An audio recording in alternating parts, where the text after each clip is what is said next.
Sure bafethu. So sigcina ukubonana. I promised ukuthi ngizokwenza i-video on i-rigging and the institution that offers i-rigging. So nangu mina sengifikile. So uma wenza i-rigging bafethu usuke wenza umsebenzi ukuphakamisa nokwehlisa izinto. That's basically it. Uyaphakamisa uyehlisa, that's it. Ngaba ama-container, ngaba zinsimbi. Kanjengoba nibona nawa bafethu benza lana ngenhla. Right, so eThekwini ngithole u-RTA, Rigging Training Academy, use-New Germany, in town.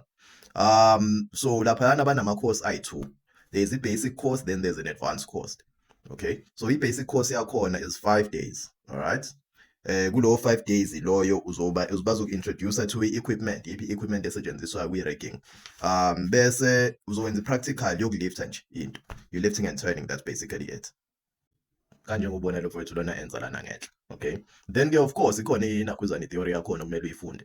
Ngendlela engichazelwe ngayo bathena bakufundisa ukubala ukuthi ama-calculations akwa-rigging enziwa kanjani ngoba phela awumane fethu umane uqhamuke nje usuthi uzosebenzisa le ntambo nale ntambo usuyaphakamisa njalo, cha.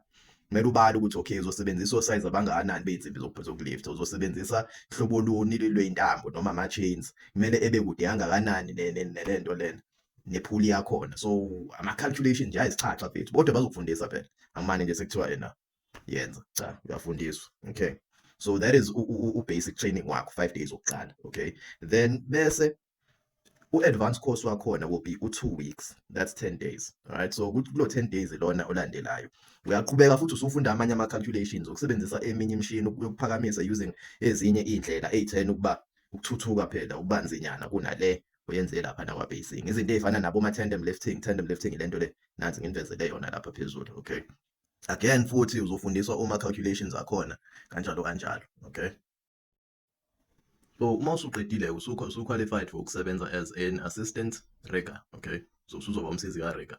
Okay, just to get experience. Yeah, that's pretty much it. Okay guys, so when it comes to i-price yakhona, there is i-price yakho as an individual, then uma ukuthi there's 5 plus, mhlawumbe ufika nabantu abawu-4 abanye 4 6 kanjalo, then i-price enizoyikhokha as a person izokwehla. All right, so ngicela nibafonele nibabuze about leyo nto leyo. Okay, so banamanye futhi amanye ama-course such as i-forklift, kube i-overhead gantry nasithombisa phezulu, bese kuba i-truck mounted crane, lo crane lona ose-truckini. Okay, so bayifundisa lezo zinto lezo ukuthi isetshenziswa kanjani. Yeah, so guys lana angizukuyiposta amanani ama-courses wakhona. Okay, kodwa ngizocela ukuthi mhlawumbe uma ungabe u-interested idonsa ucingo ubashayele, uzowashiya ama-details right khona lana kwi-video, ngiphinde futhi ngwafana nakwi-comment section. Sure.